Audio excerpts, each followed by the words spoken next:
Llegué a casa más temprano de mi florería y escuché a mi hijo decirle a su esposa: «Mañana mi madre viaja.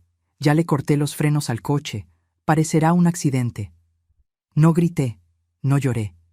Simplemente llamé a una grúa y envié el auto de regalo a la madre de mi nuera. Cuando lo descubrieron, ya era demasiado tarde. Pero antes de continuar, asegúrate de estar suscrito al canal y escribe en los comentarios: ¿desde dónde estás viendo este video? Nos encanta saber hasta dónde llegan nuestras historias. Mi nombre es Rosario, tengo 60 años y durante décadas creí que ser una buena madre significaba darlo todo por mis hijos. Me despierto todos los días a las 5 de la mañana para abrir mi florería, un pequeño negocio que construí desde cero después de enviudar hace 15 años. Cada rosa que vendo, cada arreglo que hago, carga no solo flores, sino pedazos de mi historia, pedazos de una vida entera dedicada a trabajar, a criar a mi único hijo Carlos yo sola, a sacrificar mis sueños para que él pudiera cumplir los suyos. Aquel martes de noviembre había cerrado la tienda más temprano. Un cliente había cancelado un pedido grande de última hora y decidí volver a casa alrededor de las 3 de la tarde, algo raro en mí. Normalmente me quedo en la florería hasta las 7, organizando el inventario, preparando arreglos para el día siguiente, haciendo las cuentas. Pero ese día sentí unas ganas inexplicables de ir a casa. Tal vez fue intuición, tal vez el universo tratando de protegerme. Estacioné mi coche en la cochera silenciosamente. Carlos no sabía que yo estaba en casa. La puerta de servicio estaba entreabierta, como siempre la dejábamos para facilitar la entrada. Entré despacio, quitándome los zapatos para no hacer ruido, algo que siempre hago por hábito. La casa estaba en silencio, excepto por unas voces que venían de la sala. Voces que reconocí de inmediato. Mi hijo Carlos y mi nuera Gabriela. Me quedé parada en el pasillo, a punto de anunciarme, cuando escuché mi nombre. Cuando alguien menciona tu nombre en una conversación privada, automáticamente te detienes a escuchar. No es ser metiche, es instinto humano. Y lo que escuché en los siguientes segundos destruyó completamente la imagen que tenía de mi familia. Mañana mi madre viaja a ese retiro espiritual en Valle de Bravo, dijo Carlos con una voz que no reconocí. Era fría, calculadora, desprovista de cualquier afecto. Ya le corté los frenos a su coche. En la carretera parecerá que perdió el control en una curva. Un accidente. Así de simple. Mi cuerpo entero se congeló. Mis rodillas flaquearon. Tuve que apoyarme en la pared del pasillo para no caer. Mi corazón latía tan fuerte que temí que pudieran escucharlo. 60 años de vida, y nunca, en ningún momento, imaginé que escucharía a mi propio hijo planeando mi muerte como quien planea ir al supermercado. ¿Estás seguro de que va a funcionar? La voz de Gabriela sonó ansiosa, pero no horrorizada. No estaba en shock, solo preocupada por la eficacia del plan. ¿Y si alguien sospecha? Nadie va a sospechar, respondió Carlos con una confianza aterradora. Ella tiene 60 años, maneja hace décadas. Un accidente en carretera es perfectamente plausible. Además va sola, no habrá testigos. ¿Y la herencia?, preguntó Gabriela, y fue en ese momento que todo cobró sentido. No era solo sobre eliminarme, era sobre el dinero. Siempre fue sobre el dinero. La florería vale por lo menos 1,5 millones de pesos, explicó Carlos. La casa está pagada, vale unos 3 millones más. Sus ahorros, las inversiones que dejó mi papá, todo sumado debe dar unos 5 o 6 millones. Dividido solo entre nosotros, sin tener que esperar a que ella viva 20 años más. 6 millones de pesos. Ese era el valor de mi vida para mi hijo. No la mujer que lo crió sola después de que su padre murió. No la madre que trabajó 16 horas al día para pagar su universidad privada. No la abuela que cuidaba a sus nietos cada fin de semana. Solo 6 millones de pesos. ¿Y será mañana mismo?, preguntó Gabriela. Mañana, confirmó Carlos. Ella sale a las 6 de la mañana. La carretera tiene muchas curvas peligrosas. En las primeras bajadas, cuando pise el freno y nada pase. Se detuvo, pero no necesitó terminar la frase. Después hacemos el funeral, continuó Gabriela, y su voz tenía una frialdad que me cortó como una navaja. Entierro sencillo, nada muy caro. Cuanto menos gastemos, más sobra para nosotros. Entierro sencillo. Ya estaban planeando economizar en mi funeral. Salí de la casa de la misma manera que entré, como un fantasma, silenciosa, invisible. Pero por dentro estaba despedazada. Caminé hasta el jardín trasero, donde mi esposo Rogelio plantó rosales hace 20 años, antes de morir. Me senté en la banca de madera que él construyó con sus propias manos y dejé que las lágrimas cayeran libremente. Durante 15 años tras la muerte de Rogelio, viví para Carlos. Rechacé pretendientes porque pensaba que debía enfocarme en criar a mi hijo. Trabajé en 3 empleos simultáneamente antes de poder abrir la florería. Pasé noches en vela ayudándolo con trabajos de la universidad. Pagué su boda. Di el enganche para su casa. Cuidaba a mis nietos mientras él y Gabriela viajaban. Y ahora, sentada en ese jardín, entendí que todo lo que construí, todo el amor que di, toda la dedicación que demostré, valían menos que unos cuantos millones de pesos. Pero algo dentro de mí, en ese momento, se transformó. No fue solo tristeza, no fue solo dolor, fue una claridad absoluta. Por primera vez en décadas vi mi situación sin los filtros del amor materno. Vi la verdad desnuda y cruda. Había criado a un hijo que me veía como un obstáculo, no como una persona. Y peor aún, yo había permitido que eso sucediera. Me sequé las lágrimas, me levanté de esa banca y tomé la decisión más importante de mi vida. No sería una víctima. Si mi hijo quería verme muerta, tendría que lidiar con las consecuencias de sus actos, pero no de la forma que él esperaba. Tomé mi celular y llamé al servicio de grúas. «Necesito que vengan a buscar mi coche», dije con una voz firme que me sorprendió hasta a mí misma. «Es urgente, les enviaré la ubicación». Mientras esperaba que llegara la grúa, fui a mi recámara en silencio. Carlos y Gabriela seguían en la sala, probablemente planeando cómo gastarían mi dinero. Tomé algunos documentos importantes, las escrituras de la casa, comprobantes de inversiones, documentos de la florería. Guardé todo en una maleta pequeña que escondí en el closet. La grúa llegó 20 minutos después. Instruí al chofer para que llevara el auto a una dirección específica. La casa de doña Teresa, la madre de Gabriela, que vivía al otro lado de la ciudad. Pagué en efectivo y pedí discreción. El hombre me miró con curiosidad, pero no hizo preguntas. «Deje el coche en su cochera», le instruí, «y entregue esta carta junto con las llaves». Pasé la siguiente hora escribiendo esa carta. Cada palabra fue elegida cuidadosamente.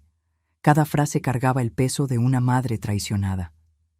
«Querida doña Teresa», comencé, «le envío mi coche como un regalo para usted. Es un vehículo que siempre cuidé con cariño y estoy segura de que usted le dará un buen uso. Solo le pido que maneje con cuidado, especialmente en carretera. Nunca se sabe cuándo algo puede salir mal. Con cariño, Rosario». Después de que la grúa se llevó mi coche, me senté en la cocina y esperé. Esperé con una paciencia que no sabía que poseía. Eran las 4:30 de la tarde cuando escuché abrirse la puerta de la sala. Carlos y Gabriela estaban saliendo, probablemente para ir a cenar fuera, como hacían todos los martes de tacos. Escuché su auto salir de la cochera. Solo entonces me permití respirar profundamente. La casa estaba en silencio, demasiado silencio.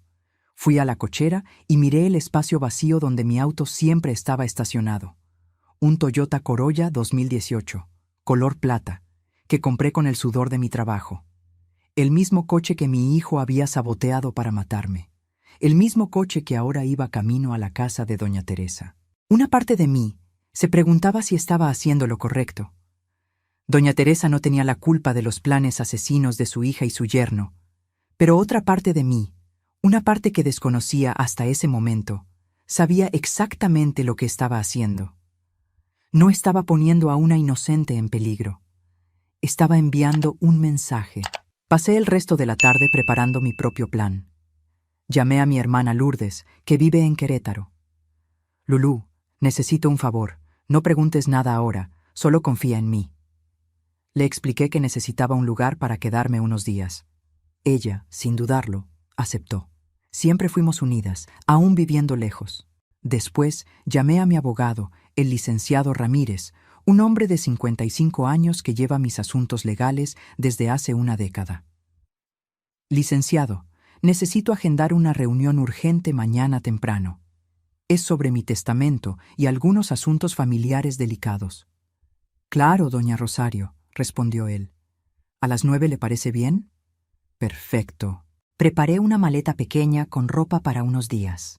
Guardé mis documentos más importantes, incluyendo las actas constitutivas de la florería, los comprobantes de inversiones y todas las escrituras. Puse todo dentro de una bolsa que llevaría conmigo por la mañana. A las 7 de la noche, Carlos y Gabriela regresaron. Escuché cuando entraron, sus voces alegres, riéndose de algo. ¿Cómo podían reír sabiendo lo que habían planeado? ¿Cómo podían actuar con normalidad sabiendo que, en menos de 24 horas, esperaban que yo estuviera muerta? Bajé a cenar con ellos, como siempre hacía los martes. La mesa estaba puesta.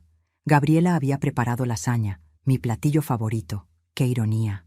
Mi última cena antes del viaje sería con la comida que me gustaba, servida por la mujer que ayudó a planear mi asesinato. «Hola, mamá», me saludó Carlos con una sonrisa cálida. Una sonrisa que ahora veía como lo que realmente era. Falsa. No te esperábamos tan temprano. ¿Cerraste la florería antes hoy? Sí, respondí, manteniendo mi voz neutral. Cancelaron un pedido grande. Decidí volver a casa. Qué bueno, dijo Gabriela, sirviendo la lasaña. Así podemos cenar juntos. Mañana te vas de viaje, ¿verdad? ¿A ese retiro espiritual del que tanto hablaste? Así es, confirmé, observando sus rostros. Buscando alguna señal de remordimiento, de duda, de humanidad. No encontré nada. Salgo muy temprano, a las 6 de la mañana. Híjole, ¿tan temprano? Carlos fingió preocupación. ¿Vas a manejar sola en carretera? ¿Quieres que vaya contigo? El descaro. El puro descaro de ofrecer compañía sabiendo que mi coche estaba saboteado. No es necesario, hijo, respondí con calma. Conozco bien la carretera. Ya he manejado por ahí varias veces. Aún así, mamá, ten cuidado, insistió él. Esas curvas son peligrosas, principalmente temprano, cuando hay neblina. Tendré cuidado, prometí, y por primera vez esa noche dije la verdad completa. Tendría cuidado, mucho cuidado, porque ahora sabía qué clase de personas compartían mi mesa. La cena continuó con conversaciones superficiales. Gabriela habló sobre los planes para remodelar la cocina. Carlos comentó sobre un proyecto nuevo en la oficina.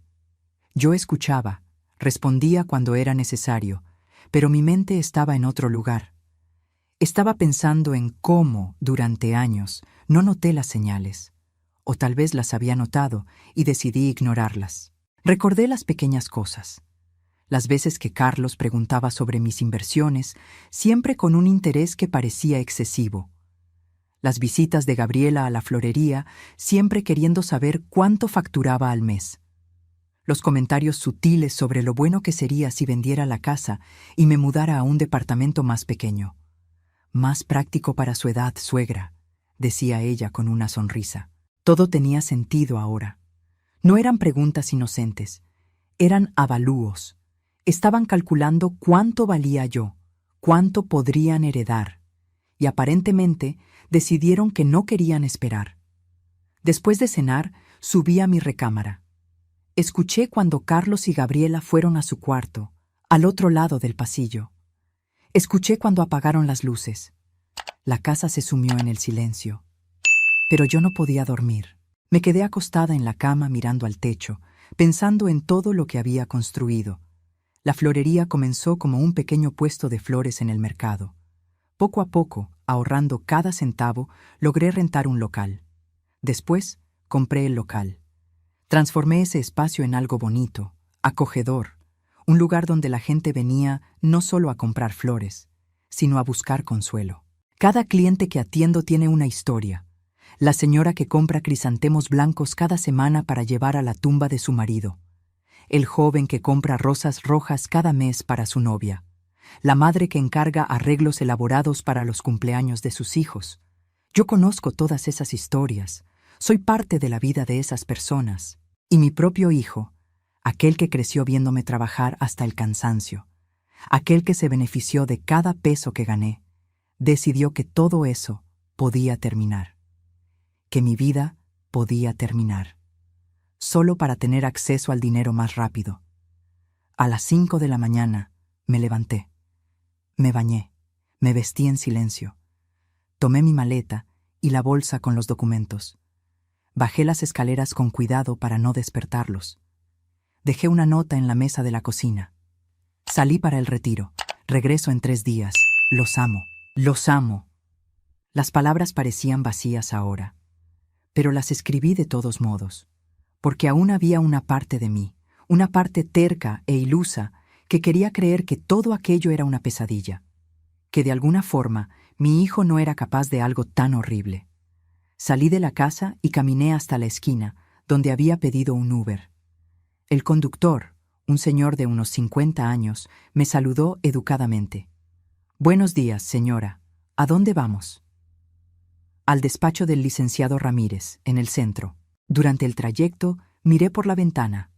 La ciudad apenas despertaba. Comerciantes abriendo sus cortinas, gente yendo a trabajar, la vida siguiendo su curso normal. Mientras tanto, mi mundo se había puesto de cabeza. Llegué al despacho del licenciado Ramírez a las 8:30. Su secretaria me ofreció café, que acepté agradecida. Necesitaba cafeína para lo que venía. A las 9 en punto, el licenciado me recibió en su oficina.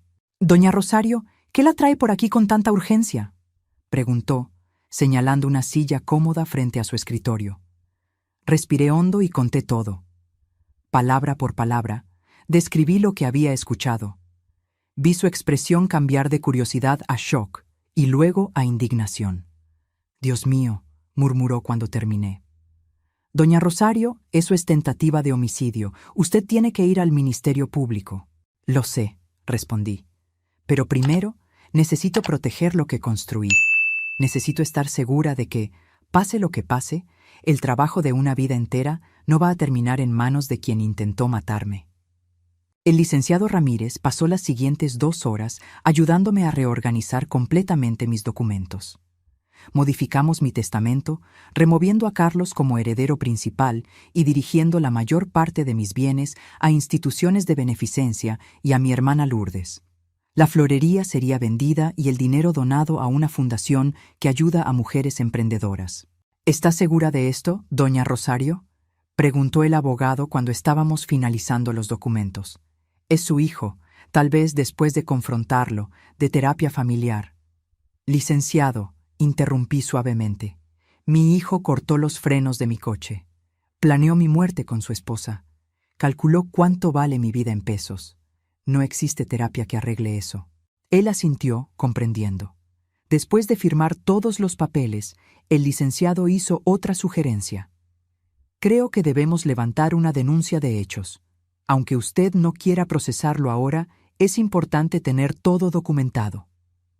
Estuve de acuerdo. Fuimos juntos a la agencia del Ministerio Público más cercana. Allí, una fiscal llamada licenciada Fernanda nos atendió. Tenía unos 40 años, mirada atenta, postura firme. Conté mi historia nuevamente. Ella escuchó en silencio, tomando notas ocasionalmente. «¿Usted todavía tiene el coche?», preguntó cuando terminé. «Lo envié a otro lugar, a la casa de la suegra de mi hijo». Su expresión cambió. «Explíqueme eso mejor». Le conté sobre mi decisión de mandar el coche de regalo a doña Teresa. La licenciada Fernanda se quedó en silencio por un momento, procesando la información. «Eso fue inteligente», dijo finalmente. «Si algo sucede, no será con usted. Y su hijo tendrá que explicar cómo los frenos del coche que él arregló están defectuosos». «Exactamente», confirmé.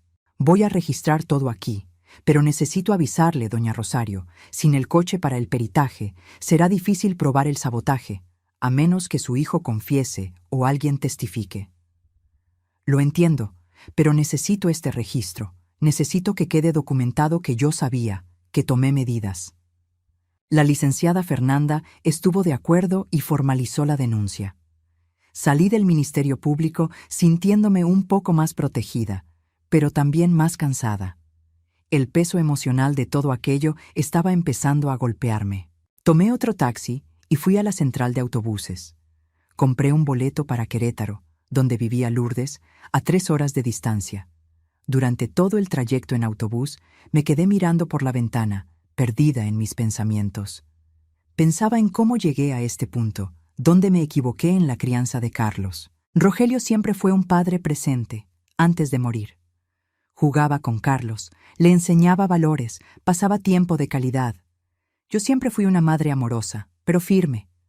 Puse límites. Enseñé responsabilidad. O al menos, creí que lo había hecho. Tal vez el error fue después de que Rogelio murió. Tal vez compensé demasiado la ausencia del padre. Tal vez di demasiadas cosas, hice demasiados sacrificios, y sin querer, crié a un hijo que creyó que todo se le debía, que el mundo, que yo, le debíamos todo. Cuando llegué a casa de Lourdes, ya era mediodía. Ella me recibió con un abrazo fuerte.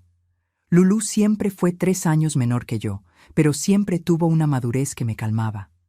«Rosario, ¿qué pasó? Estás tan pálida». Entramos a su casa. Nos sentamos en la cocina, con tazas de té frente a nosotras, y le conté todo nuevamente. Cada detalle, cada palabra que escuché, cada decisión que tomé desde entonces.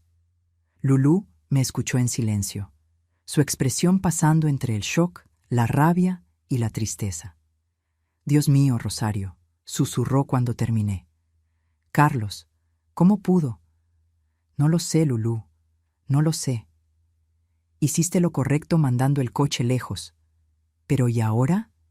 ¿Qué vas a hacer?» «Voy a esperar», respondí. «Voy a esperar a que descubran que el coche no está conmigo.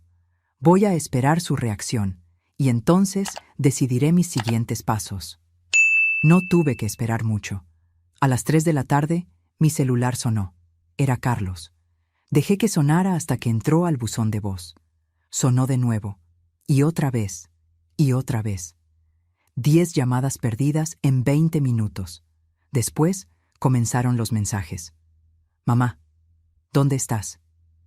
«Mamá, por favor, devuélveme la llamada». «Mamá, estamos preocupados. Tu coche no está aquí». «Mamá, necesito hablar contigo. Es urgente». Cada mensaje sonaba más desesperado que el anterior. Se los mostré a Lourdes, que negó con la cabeza. «¿Lo descubrieron?» «Parece que sí». A las 4 de la tarde, Gabriela comenzó a llamar también. La ignoré de la misma forma. Sus mensajes eran diferentes, menos disimulados. «Rosario, ¿dónde está el coche? Necesitamos hablar. Ahora. Hiciste algo muy peligroso. Llama de inmediato». Peligroso. Tuvo el descaro de llamar a mis acciones peligrosas. A las 5 de la tarde, recibí una llamada de un número desconocido. Contesté, curiosa. Era doña Teresa. «¿Rosario? ¿Eres tú?» «Sí, doña Teresa. ¿Cómo está?» «Confundida», admitió. «Recibí tu coche hoy, con una carta. No entiendo. ¿Por qué me enviarías tu coche a mí?» «Es un regalo, doña Teresa. Pensé que a usted le podría servir». «Pero, ¿tu coche?» «Rosario, esto es muy generoso, pero no puedo aceptarlo. Esto no tiene sentido». «Tiene todo el sentido», respondí con calma. «Usted merece algo bueno en la vida. Considérelo un gesto de aprecio». Gabriela y Carlos me llamaron. Están frenéticos. Dicen que desapareciste, que el coche fue robado. Dijeron que vienen a mi casa a buscar el coche. «Doña Teresa, ¿puedo pedirle un favor? No deje que se lleven el coche hasta que yo regrese. Es importante». Hubo un silencio del otro lado. «Rosario, ¿qué está pasando? Por favor, sé honesta conmigo». Respiré hondo. Doña Teresa siempre fue una mujer amable. Viuda hace algunos años, vivía sola. Dependía mucho de Gabriela para tener compañía. Ella merecía saber la verdad. «Doña Teresa, su yerno cortó los frenos de ese coche. Él y su hija planearon un accidente que debería haberme matado hoy. Yo lo descubrí ayer y le mandé el coche a usted porque necesitaba que entendieran la gravedad de lo que hicieron». Silencio absoluto. Pude escuchar su respiración por el teléfono, rápida e irregular. «Mi hija, ¿planeó matarte?» «Sí». «¿Y el coche tiene los frenos cortados?» «Sí». «No maneje ese coche, doña Teresa. Está en su cochera solo como prueba, como un mensaje». Escuché un sollozo ahogado. «Mi hija. Dios mío, ¿qué pasó con mi hija?» «Lamento mucho que tenga que saberlo de esta forma», dije sinceramente. Pero necesitaba que alguien supiera la verdad completa. «Voy a guardar el coche», dijo después de unos momentos.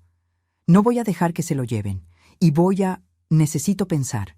Necesito procesar esto». «Gracias, doña Teresa». Colgué el teléfono y miré a Lourdes. «Ahora saben que yo sé. ¿Y qué crees que van a hacer?» «No lo sé, pero pronto lo descubriremos». Cayó la noche, y con ella vino una tormenta de llamadas y mensajes. Carlos llamó más de 50 veces. Gabriela envió mensajes cada vez más agresivos. En uno de ellos leí: «Estás cometiendo un error terrible. Necesitamos hablar personalmente. Esto es un malentendido». Malentendido. Como si planear un asesinato pudiera interpretarse de otra forma. A las 8 de la noche decidí devolver la llamada. No a Carlos o a Gabriela, a doña Teresa.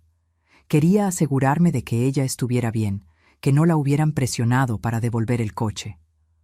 «Rosario», contestó al primer timbre. Su voz estaba cansada. «¿Estuvieron aquí?» «¿Carlos y Gabriela?» «Sí. Llegaron a las 6, exigieron el coche. Dijeron que estabas mintiendo, que estás teniendo un colapso nervioso, que inventaste toda esta historia». «¿Y qué les dijo usted?» «Les dije que no les creía, que te conozco desde hace 5 años y siempre has sido una mujer sensata y honesta». Le pregunté directamente a Carlos: «¿Le metiste mano a ese coche?» Se puso rojo, empezó a tartamudear. Gabriela intentó cambiar el tema, pero yo insistí. «¿Y entonces?» Carlos admitió que puede haber verificado los frenos ayer. Dijo que tal vez aflojó algo sin querer. Sin querer, Rosario, como si un sabotaje pudiera ser sin querer. Sentí una mezcla de validación y tristeza. Validación porque ahora tenía una testigo. Tristeza porque eso confirmaba definitivamente que mi hijo había intentado matarme. «Doña Teresa, ¿está usted segura? ¿No intentaron nada?» «No». Pero Gabriela dijo algo extraño antes de irse. Dijo: «Mamá, estás eligiendo el lado equivocado. Esto va a tener consecuencias». Amenazas. Ahora estaban recurriendo a las amenazas. ¿Quiere que llame a la policía para que vigile su casa? «No», respondió, sorprendentemente firme. «Quiero que vuelvan. Quiero escuchar qué más tienen que decir. Quiero entender hasta dónde está dispuesta a llegar mi hija». Doña Teresa tenía agallas, más de lo que yo imaginaba. Esa noche no pude dormir bien. Me quedé en la cama de huéspedes de Lourdes, mirando al techo, repasando los últimos 2 días en mi mente. 48 horas atrás, yo era una madre dedicada, ansiosa por un viaje espiritual. Ahora era una mujer huyendo de un hijo que intentó matarla. ¿Cómo puede cambiar la vida tan rápido? A la mañana siguiente, miércoles, me desperté temprano. Lourdes ya estaba en la cocina, preparando café. «¿Dormiste?», preguntó. «Poco». «Me imagino». «Rosario, ¿qué vas a hacer ahora?» «Voy a regresar», decidí. «No hoy, pero pronto. Necesito enfrentarlos. Necesito mirar a los ojos a mi hijo y escuchar de él por qué hizo esto». «¿Estás segura? Puede ser peligroso». «Estoy segura, pero antes necesito prepararme mejor». Pasé la mañana en el teléfono con el licenciado Ramírez, organizando más detalles legales. Él sugirió que pidiera una orden de restricción. Si intentaron una vez, pueden intentar de nuevo. ¿Cree que sea necesario? Doña Rosario, estamos hablando de personas que planearon su asesinato.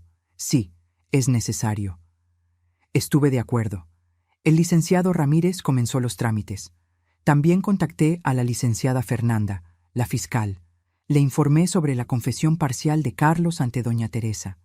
Ella dijo que eso fortalecía el caso. «Podemos pedir que comparezca ante el Ministerio Público para declarar», sugirió. «Con la testigo y la denuncia tenemos bases». «Vamos a esperar un poco», pedí. Quiero confrontarlo primero, personalmente. Necesito entender el porqué. Entiendo, pero no se tarde mucho. Cuanto más tiempo pase, más difícil es comprobar todo. Prometí que no tardaría. En realidad, ya estaba planeando mi regreso. El jueves por la mañana recibí una llamada inesperada. Era de Marisol, mi gerente en la florería. Doña Rosario, Carlos estuvo aquí ayer. ¿Carlos? ¿Qué quería? Estaba preguntando sobre las finanzas de la tienda. ¿Cuánto facturamos? ¿Cuánto tenemos en inventario? Si usted tenía otras cuentas. Dijo que usted le pidió que verificara algunas cosas. Mi sangre se heló. Estaba intentando descubrir exactamente cuánto tenía. Probablemente para asegurarse de que valiera la pena el riesgo. Marisol, no le des ninguna información. Nada. Si regresa, llámame de inmediato. Claro, doña Rosario. ¿Está todo bien? Se escucha preocupada. Está todo bajo control. Solo no le des información, por favor. Después de esa llamada, tomé mi decisión. Era hora de volver. Era hora de enfrentar la situación de frente. Le avisé a Lourdes. Voy a volver mañana. ¿Quieres que vaya contigo? No, necesito hacer esto sola, pero gracias, Lulú, por todo. Me abrazó fuerte. Eres la mujer más fuerte que conozco, Rosario.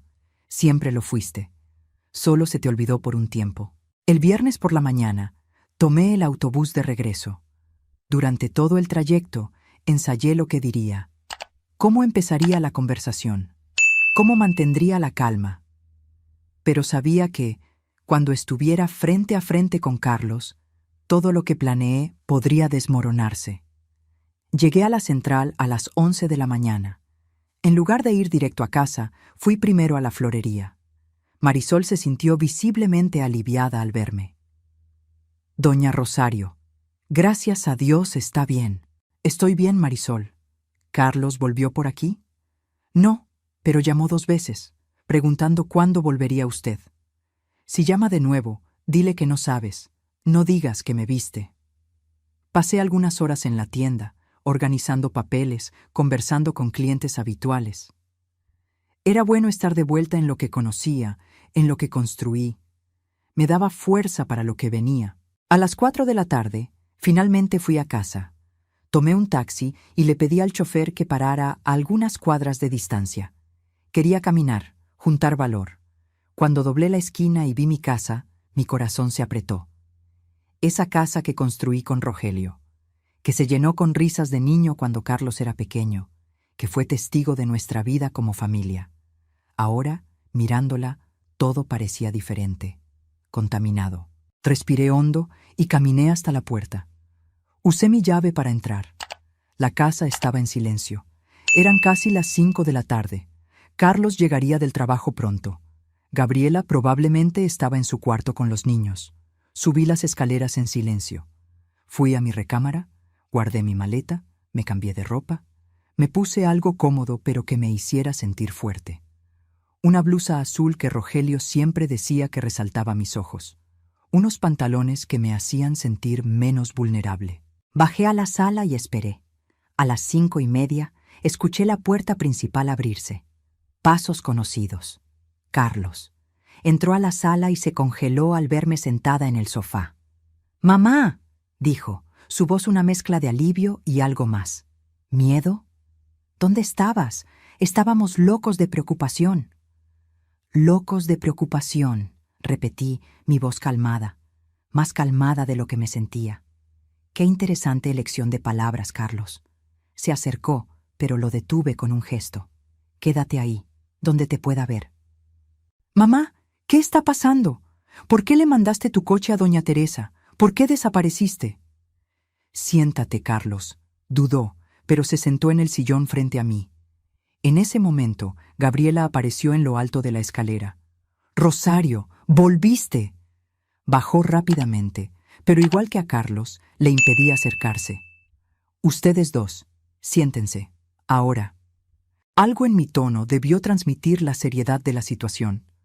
Se sentaron, lado a lado, en el sofá opuesto al mío. Los observé.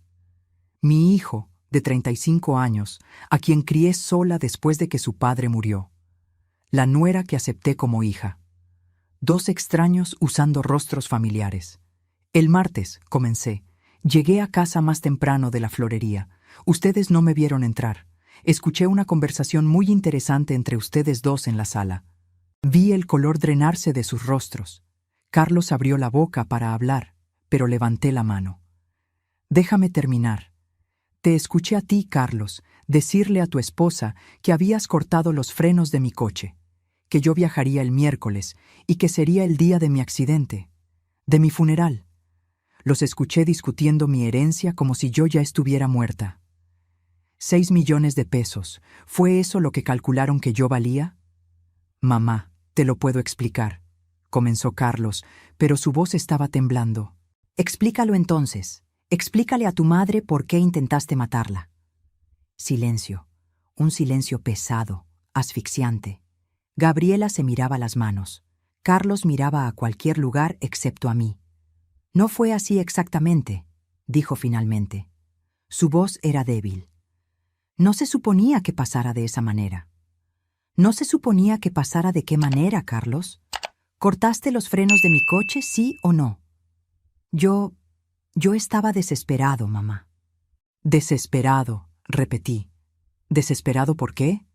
Tienes un buen trabajo, una casa que ayudé a comprar, una familia. ¿Por qué estabas desesperado? Por libertad, habló Gabriela por primera vez. Su voz tenía un tono de desafío. Libertad de vivir nuestras vidas sin depender de ti. La miré, incrédula. ¿Depender de mí? ¿Ustedes estaban dependiendo de mí? Tú no entiendes, continuó ella. Tú siempre estás aquí, siempre presente, siempre, controlando todo. ¿Controlando? Trabajé para ayudarlos, cuidé de sus hijos, les di apoyo financiero cuando lo necesitaron. Exactamente. Gabriela se levantó. Tú siempre estás dando, siempre ayudando.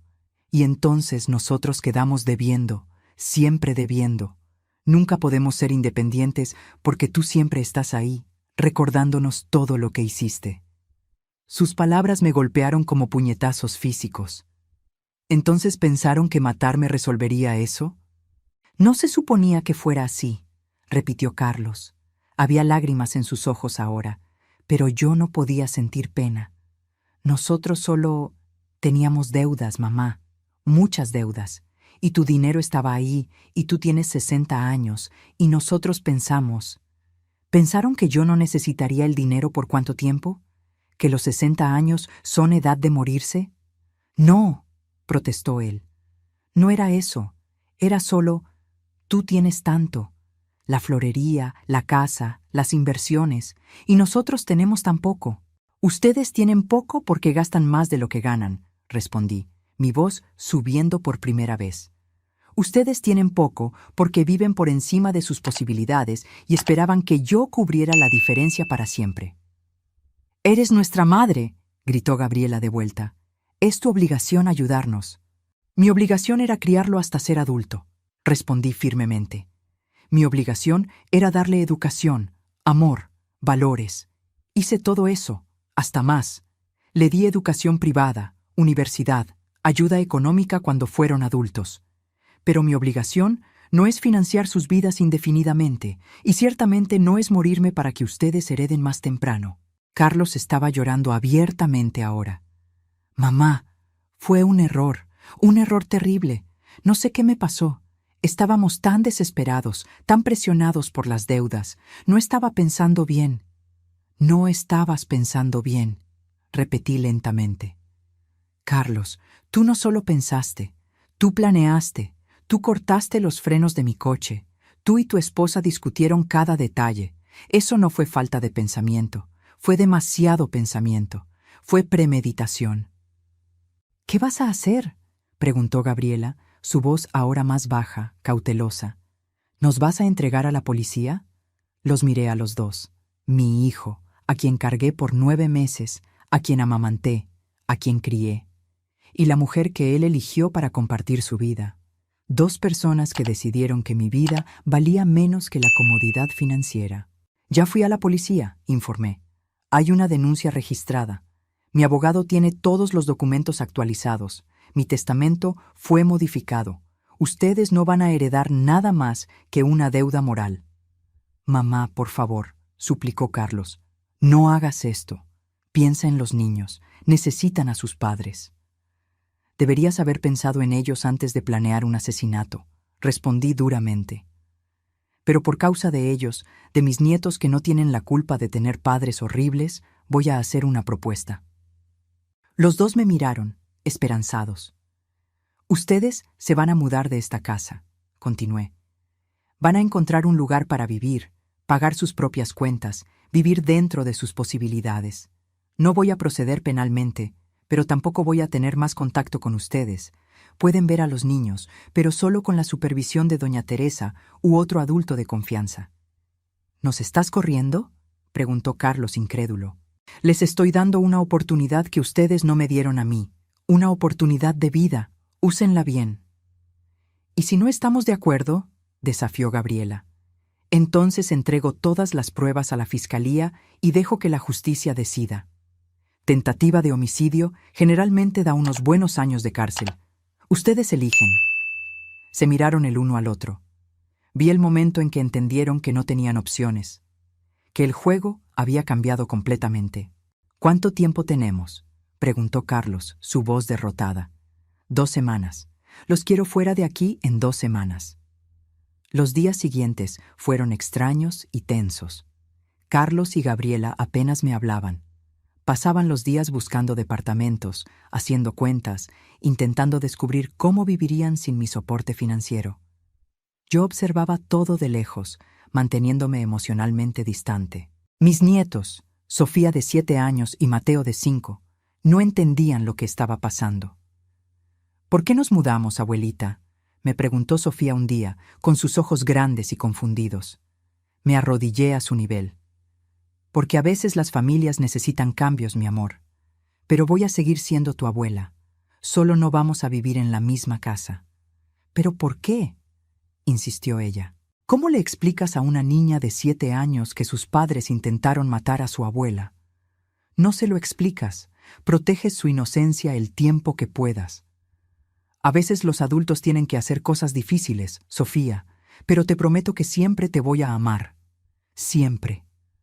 Mateo me abrazó fuerte. Te voy a extrañar, abuelita. Yo también, mi vida.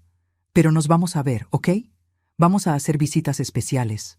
Mientras tanto, conversé largamente con doña Teresa. Ella estaba devastada con lo que descubrió sobre su hija. La crié mejor que eso, Rosario. No sé dónde me equivoqué. No fue error suyo, intenté consolarla. A veces las personas toman malas decisiones. No es reflejo de cómo fueron criadas. Pero incluso diciéndole eso a doña Teresa, yo misma no podía creerlo completamente, porque si no era error en la crianza, ¿qué era? ¿Genética? ¿Circunstancias? ¿Pura maldad? La florería se convirtió en mi refugio durante esas 2 semanas. Ahí, entre flores y clientes, lograba olvidar por algunos momentos la traición familiar.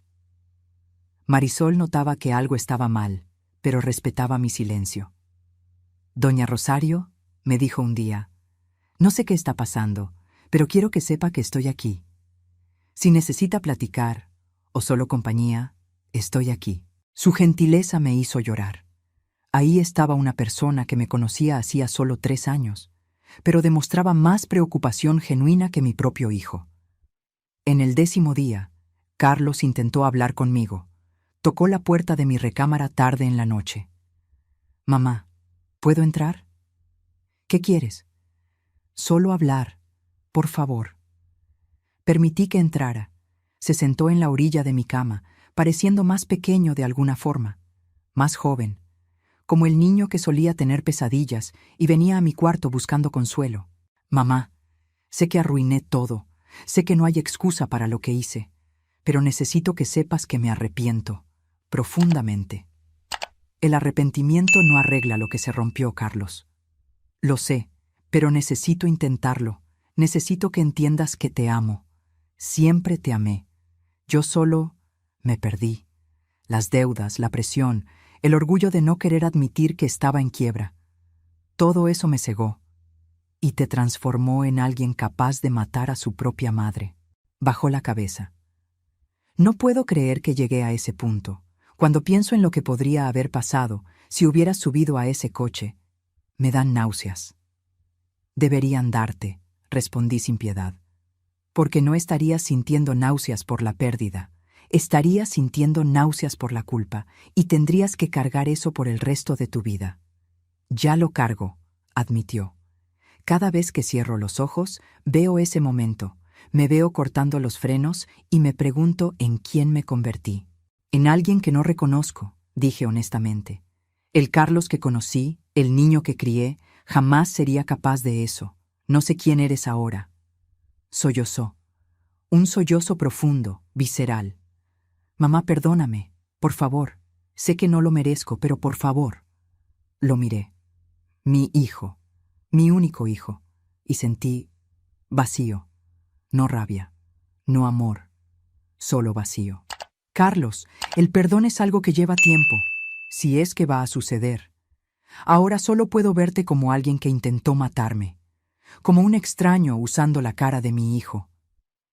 Entiendo, dijo en voz baja, pero voy a pasar el resto de mi vida intentando probar que todavía soy tu hijo, que todavía merezco tu amor. Tal vez un día, respondí, pero no hoy. No mañana, tal vez nunca. Salió del cuarto con los hombros caídos. Y yo me permití llorar. Llorar por el hijo que perdí. Llorar por la ingenuidad que tenía sobre la familia. Llorar por la mujer que fui, que creía que el amor incondicional siempre sería correspondido. En el 14º día, se mudaron. Un departamento pequeño al otro lado de la ciudad. Sin ayuda financiera mía. Sin muebles caros. Solo lo básico que lograron comprar o que doña Teresa les donó. Vamos a salir adelante, mamá, dijo Carlos al despedirse. Vamos a probar que podemos vivir sin depender de ti. Espero que sí, respondí. Y era verdad. Por más rabia que sintiera, aún había una parte de mí que quería que él prosperara, que aprendiera, que creciera. Después de que se fueron, caminé por la casa vacía. Cuartos que antes tenían voces de niños ahora silenciosos. La sala donde solíamos ver películas juntos, vacía. La cocina donde preparé incontables comidas familiares, sin vida. ¿Era esto lo que quería? ¿Soledad a cambio de seguridad? ¿Silencio a cambio de dignidad? Sí. Porque la alternativa era la muerte. Era seguir viviendo bajo el mismo techo que personas que calcularon el valor de mi vida en dinero. Los meses siguientes fueron de reconstrucción. Reconstrucción de mí misma, de mi vida, de mis límites. Mantuve contacto mínimo con Carlos, mensajes de texto ocasionales, fotos de los nietos que él enviaba, siempre manteniendo una distancia segura. Doña Teresa se convirtió en una aliada inesperada. Ella facilitaba mis visitas a los nietos, siempre supervisadas. Sofía y Mateo gradualmente se acostumbraron a la nueva dinámica. Eran resilientes, como los niños suelen ser. «Abuelita, ¿estás más feliz ahora?», me preguntó Sofía un día durante una visita al parque. La pregunta me tomó desprevenida. «¿Por qué preguntas eso, mi amor?». «Porque sonríes más. Antes siempre parecías cansada, ahora pareces ligera». Ligera. ¡Qué palabra perfecta! Estaba más ligera, sin el peso de sostener personas que no me valoraban, sin el peso de mantener apariencias de una familia feliz, sin el peso de amar incondicionalmente a quien me traicionó. La florería continuó prosperando. De hecho, prosperó aún más. Con toda la energía que antes dedicaba a resolver problemas familiares, ahora podía enfocarme completamente en el negocio. Contraté a una empleada más. Expandimos el catálogo de productos. Empezamos a hacer entregas a domicilio. Marisol comentó sobre el cambio. «Doña Rosario, usted está diferente, más segura, más confiada». «Los cambios de vida tienden a hacernos eso», respondí con una media sonrisa. En marzo, 6 meses después del incidente, recibí una llamada del licenciado Ramírez. «Doña Rosario, necesito informarle de algo. Carlos buscó un abogado. Quiere impugnar el cambio en su testamento». «¿Puede hacer eso?». «Puede intentarlo, Pero considerando las circunstancias y la denuncia ante el Ministerio Público, dudo que lo logre. Solo quería mantenerla informada. Así que era eso. Incluso después de todo, todavía intentaban tener acceso a mi dinero. Algunas personas realmente no aprenden. Deje que lo intente, decidí. Si es necesario, voy a hacer público el motivo del cambio del testamento. ¿Está segura? Eso expondría toda la situación. Estoy segura. No tengo nada más que esconder o que temer. Y era verdad. El miedo que sentí aquel martes, escuchando a mi hijo planear mi muerte, se había transformado en algo diferente. En fuerza, en determinación, en absoluta claridad sobre mi valor y mis derechos. Carlos nunca llevó la impugnación adelante, tal vez por vergüenza, tal vez porque doña Teresa lo convenció de no hacerlo. Nunca supe con certeza, y honestamente, no me importó. En junio, casi un año después del incidente, decidí hacer algo radical. Vendí la casa, esa casa llena de recuerdos, buenos y malos. Recuerdos de Rogelio, de criar a Carlos, pero también recuerdos de aquel día terrible. Compré un departamento más pequeño, solo para mí, moderno, bien iluminado, con vista a un parque. Un espacio que era enteramente mío, sin fantasmas del pasado. Lourdes me ayudó con la mudanza. ¿Estás segura de esto, Rosario? Esa casa tenía tanta historia. Exactamente por eso necesito salir. Necesito un nuevo comienzo. Un lugar donde cada rincón no me recuerde una traición. El departamento nuevo se convirtió en mi santuario. Decoré cada cuarto con cosas que me gustaban, sin considerar lo que otras personas pensarían, sin intentar agradar a nadie más que a mí misma. Empecé a tomar clases de yoga, conocí gente nueva, hice amigas que no tenían conexión con mi pasado o mi familia, relaciones basadas en intereses mutuos, no en obligaciones sanguíneas. Una de esas amigas, Tere, me invitó a un grupo de mujeres mayores de 50 que se reunían mensualmente para conversar sobre la vida, retos, triunfos. En mi primera reunión, cuando me pidieron presentarme, conté mi historia, toda ella. El silencio que siguió fue profundo. Después, una de las mujeres, Carmen, habló. Gracias por compartir eso. Gracias por mostrar que podemos elegir nuestra dignidad, incluso cuando significa perder familia. Varias otras mujeres compartieron historias similares. No de intentos de asesinato, necesariamente, pero de familiares que las explotaban, que veían a sus madres solo como fuente de recursos. Me di cuenta de que mi historia no era única. Era común, dolorosamente común. Y empecé a usar mi experiencia para ayudar a otras mujeres. Hablar en grupos, compartir sobre la importancia de establecer límites, de valorarse, de reconocer la explotación incluso cuando viene de personas que amamos. El amor no significa aceptar todo, decía yo en esas reuniones. El amor verdadero respeta límites. El amor verdadero no calcula cuánto vales en dinero. En septiembre, más de un año después del incidente, Carlos me envió un mensaje largo. En él describía cómo sus vidas habían cambiado, cómo estaban luchando financieramente, pero aprendiendo a ser responsables, cómo la terapia lo estaba ayudando a entender sus acciones, cómo Gabriela había retomado los estudios para conseguir un mejor empleo. No estoy pidiendo perdón, mamá, escribió. Ya no, porque sé que no lo merezco. Solo te estoy actualizando por si quieres saber. Y te estoy agradeciendo por no dejarme escapar impune, por forzarme a crecer. Fue la lección más dolorosa, pero necesaria. No respondí de inmediato. Necesitaba procesar. Necesitaba decidir si abriría, aunque fuera mínimamente, esa puerta nuevamente. Me tomó 3 días responder. Carlos, agradezco la honestidad. Me alegra que estés aprendiendo. Sobre el perdón, todavía no lo sé, pero espero que sigas creciendo. Por ti, por tus hijos. No era mucho, pero era un comienzo, o tal vez un final menos amargo.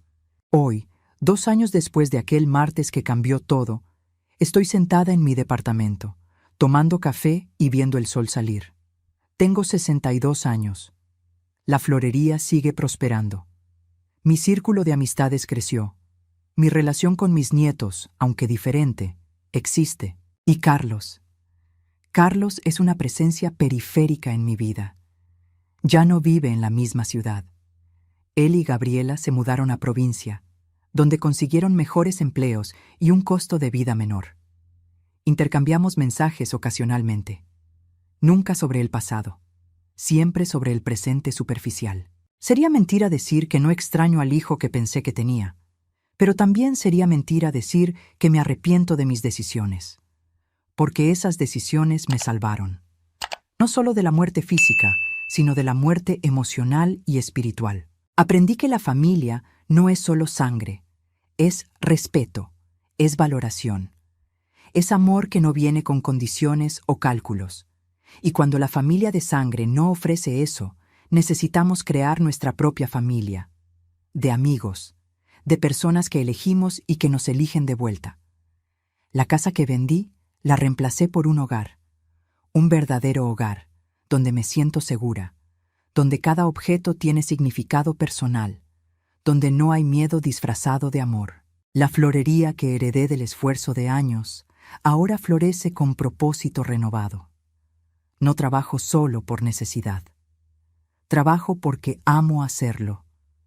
Porque cada arreglo que hago representa continuidad, crecimiento, belleza incluso después de las tormentas. Y el coche que le mandé a doña Teresa, todavía lo tiene. Se negó a venderlo o regalarlo. Es mi recordatorio, dijo una vez, de que a veces los regalos más extraños son los más significativos. Me diste más que un coche. Me diste claridad sobre mi propia hija. Nosotras dos nos volvimos amigas improbables.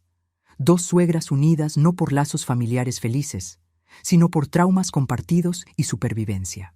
Cuando miro hacia atrás a aquella mujer de 60 años que llegó a casa más temprano y escuchó palabras que ninguna madre debería escuchar, veo a alguien que estaba a punto de perderlo todo. Pero no perdí. Transformé miedo en fuerza, traición en sabiduría, amor ciego en amor propio. Si pudiera dar un consejo a otras mujeres, otras madres, sería este: tu valor no se mide por cuánto te sacrificas. Tu amor no necesita ser incondicional al punto de aceptar el abuso. Y nunca, jamás, permitas que alguien, incluso tu hijo, te haga cuestionar tu derecho a vivir con dignidad. Las flores que vendo a diario me enseñan eso. Cada una de ellas florece en su tiempo, en su espacio, con sus particularidades. Algunas necesitan mucho sol, otras prefieren sombra. Algunas son delicadas, otras resistentes, pero todas merecen florecer. Y yo, a los 62 años, finalmente estoy floreciendo. No de la forma que imaginé cuando era joven, no rodeada de una familia grande y ruidosa, pero floreciendo de todos modos, con raíces profundas en autoestima, tallo fuerte de experiencia y pétalos que se abren para posibilidades que aún están por venir. El regalo que le di a doña Teresa no fue solo un coche, fue un mensaje para mi hijo. Tú no determinas cuándo o cómo termina mi historia. Esa elección es mía. Y elijo vivir, elijo florecer, elijo valorarme. Y si hay otras mujeres escuchando esta historia, mujeres que están siendo explotadas, disminuidas o amenazadas por aquellos que deberían amarlas, mi mensaje es claro. Tienes el derecho de protegerte. Tienes el derecho de establecer límites.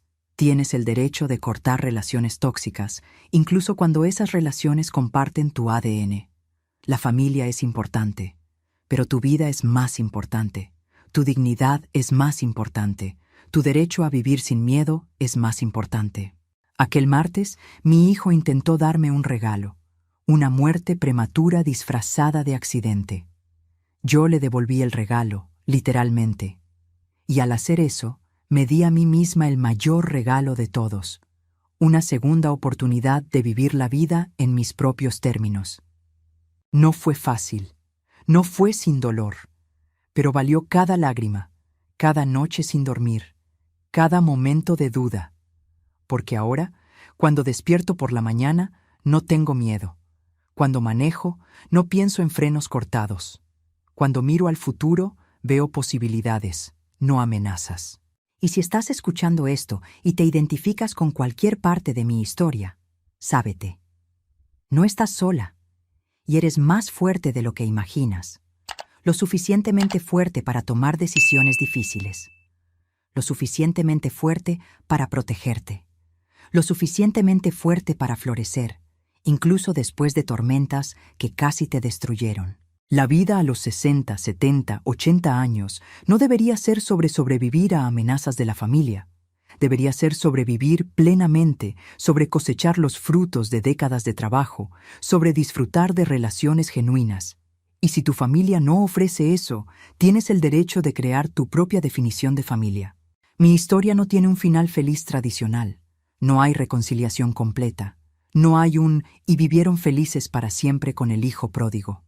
Pero tiene algo mejor. Tiene verdad. Tiene autenticidad. Tiene a una mujer que eligió vivir con dignidad en lugar de morir con ilusiones intactas. Y para mí, eso es más que suficiente. ¿Y tú? ¿Qué te pareció esta historia?